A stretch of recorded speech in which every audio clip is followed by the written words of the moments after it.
کرے. حضرت عائشہ صدیقہ طیبہ طاہرہ رضی اللہ تعالیٰ عنہ. آپ کو پچھلے دن حضرت علی رضی اللہ عنہ کی بات سنائی تھی نا کہ حضرت علی رضی اللہ تعالیٰ عنہ ارشاد فرماتے ہیں کہ کسی دریا کے اندر شراب کی بوتل پھینک دی جائے اور دریا خشک ہو جائے, اس کے بعد وہاں پر گھاس پیدا ہو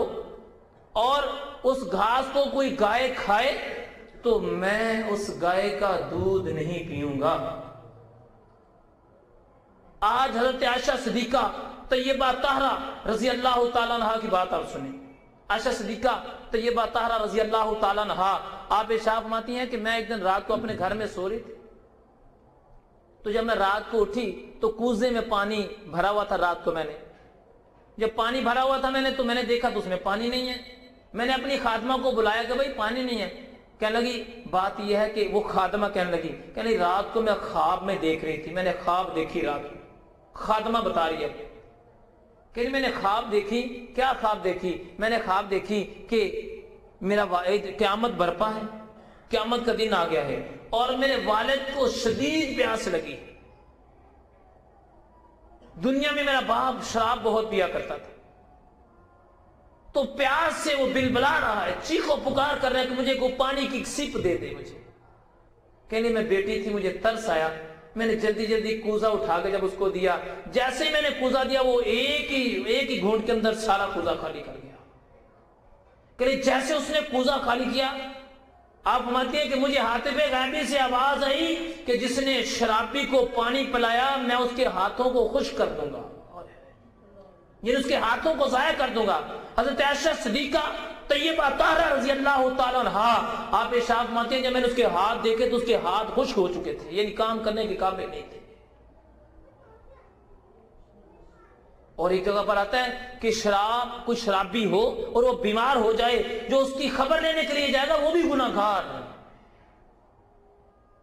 شرابی کو شراب پلانے والا بھی گناہ گار, لا کے دینے والا بھی گناہ گار, اس کو نچوڑنے والا بھی گناہ گار, اس کو تیار کرنے والا بھی گناہ گار, پینے والا تو ہے ہی گناہ گار. بلکہ یہاں تک آتا ہے کہ حدیث سے ثابت ہے یہ بات کہ جو شرابی کا رفیق ہے یعنی شرابی کا دوست قیامت والے دن اندھا کر کے اٹھایا جائے گا.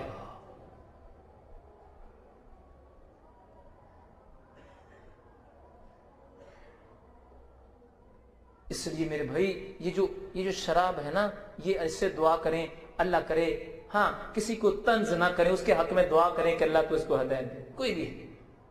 اس کو سمجھائیں, اگر کسی کا دوست ہے تو کوئی اگر کسی کو سمجھا دیتا ہے تو اللہ کی بارگاہ میں بری زمان نیت سے سمجھا دے, اس کے حق میں دعا کرے کہ اللہ تو اس پہ رحمت کر دے. جو شراب پینے والا ہے اس کی نماز قبول نہیں ہوتی, اس کا روزہ قبول نہیں ہوتا, اس کا حج قبول نہیں ہوتا, اس کی اللہ پاک کوئی عبادت قبول کرتا ہی نہیں ہے. جو عادی شراب خور ہے اللہ اس کی عبادت کو قبول نہیں کرتا.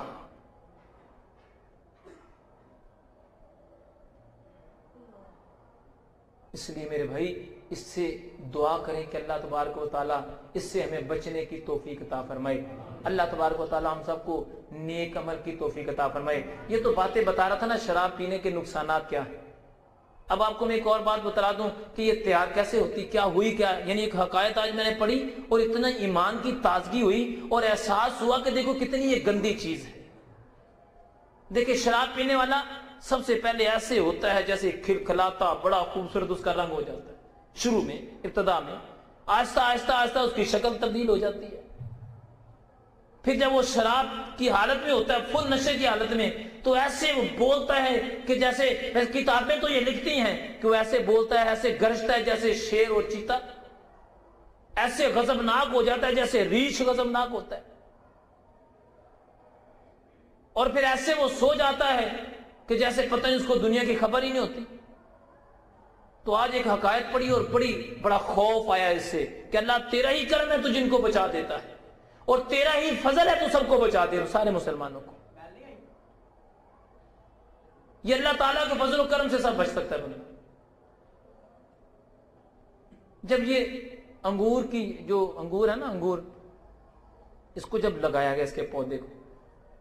تو شیطان نے سب سے پہلے مور ذبح کر کے، یہ غور طلب بات ہے اور یہ سمجھنے والی ہے، اس کو ضرور سمجھائیں جو شراب پینے والا ہے۔ سب سے پہلے شیطان نے مور ذبح کر کے اس کا خون اس کی بنیاد میں ڈالا، انگور کی۔ اس کے بعد جب اس کے پتے نکلنا شروع ہو گئے، تھوڑا سا سامنے آیا، اس کے بعد اس نے بندر کو کاٹ کے اس کا خون لا کے وہ اس کی بنیاد میں ڈال دیا۔ تیسرے نمبر پر جب اس نے دیکھا اس پہ پھل لگ گئے، اب تو کھانے کے قابل ہو گیا، اس نے شیر کو لا کے اس کو کاٹ کے اس کا خون اس کی بنیادوں میں ڈال دیا۔ چوتھے نمبر پر جب اس نے دیکھا اس کا پھل تو پک گیا ہے، پہلے پھل لگنے پر وہ لایا سارا کچھ، اس کے بعد اس نے کہا یہ تو پھل پک گیا، کھانے کے قابل ہو گیا، اس نے سور کو لا کے اس کو کاٹ کے اس کا خون اس کی بنیادوں میں ڈال دیا۔ اب یہ سارا کچھ ڈل گیا۔ اب یہاں ایک سوال پیدا ہوتا ہے کہ کون سا ایسا معاملہ ہے، یہاں تو شراب پینے والے کا کوئی لنک ہی نہ آیا، یہاں تو بات ہو رہی ہے مور کی، شیر کی اور بندر کی اور سور کی بات ہو رہی ہے، شراب پینے والے کا تو معاملہ نہیں ہے۔ ہاں کتابیں لکھتی ہیں کہ جو شراب پینے والا نا سب سے پہلے وہ ایسے ہو جاتا ہے، کیونکہ پہلے مور کا خون ڈالا نا، ایسے ہوتا ہے جیسے مور خوبصورت ہوتا ہے، زبردست طریقے کا اس کا چہرہ خوبصورت لگتا ہے۔ جب وہ عادی ہو جاتا ہے، جب بہت زیادہ پی لیتا ہے تو ایسے ہو جاتی ہے اس کی شکل جیسے بندر کی شکل ہوتی ہے، اس کی شکل تبدیل ہو جاتی ہے۔ تیسرے نمبر پر جب وہ غضبناک ہوتا ہے، یعنی جب وہ محسوس کرتا ہے کہ اب تو وہ پورے نشے میں، مکمل طور پر نشے میں ہوتا ہے، اس کو کسی کی ہوش نہیں ہوتی، تو ایسے ہوتا ہے جیسے شیر بولتا ہے، میں تو یہ کہتا ہوں ایسے ہوتا ہے جیسے کتا بھونکتا ہے، اور ایسے لبکتا ہے جیسے جو ریچھ ہوتا ہے نا، ریچھ ایسے پڑتا ہے بندے کو، اور جب یہ ساری باتیں اس کی ختم ہو جائے تو ایسے سو جاتا ہے جیسے سور سوتا ہے۔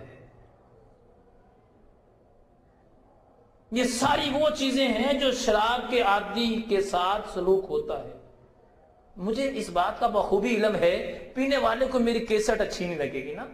اس کو میری آواز بھی اچھی نہیں لگے گی، وہ 313 نہیں 36,000 غلطیاں میرے بولنے میں نکالے گا، بخوبی جانتا ہوں میں اس بات کو، لیکن میرا کام ہے جس جگہ پر بیٹھا نا حق بات کہہ دینا، کیونکہ جواب میں نے اللہ کو دینا ہے، شرابی کو نہیں دینا۔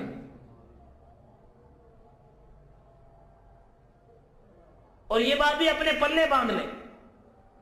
کسی شراب کے عادی کو دیکھ لیں، عادی شراب کو دیکھ لیں، میرے مصطفیٰ کریم علیہ السلام نے ارشاد فرمایا 15ویں شعبان کی رات کو اللہ سبھی کے گناہ معاف کر دیتا ہے،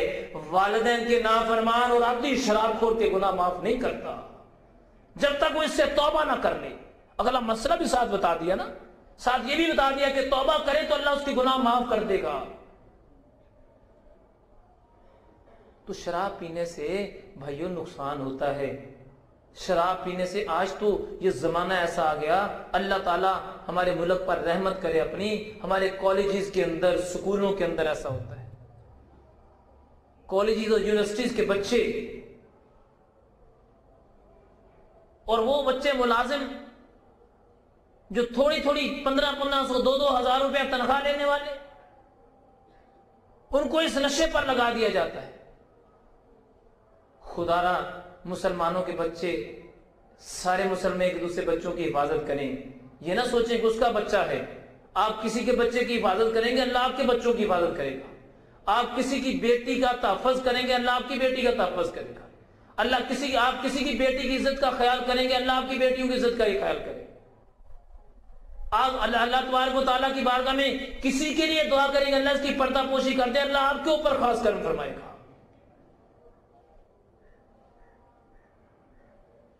اس لیے میرے بھائی یہ جو شراب ہے اس پہ کوشش کریں، اس کے جو عادی ہیں اس سے چھوڑ دیں، اللہ کی بارگاہ میں تائب ہو جائیں، اللہ توبہ کرنے والوں کو معاف فرما دیتا ہے، توبہ کیا کریں، توبہ کرنے سے اللہ تعالیٰ بندے کو معاف فرما دیتا ہے۔ اب اس کا سب سے آسان طریقہ کیا ہے، کس طرح معافی مانگی جائے، کون سا طریقہ کا اختیار کیا جائے؟ ایک تو بندہ جب اللہ کی بارگاہ میں توبہ کرتا ہے اللہ ضرور معاف کر دیتا ہے۔ حضرت سری سختی رحمت اللہ تعالیٰ نے، ان کا آج میں نے واقعہ پڑھا، اور حضرت ابراہیم بن ادم رحمت اللہ تعالیٰ نے، واقعہ پڑھا اور بڑا ایمان تازہ ہوا. حضرت سری سکتی رحمۃ اللہ تعالی علیہ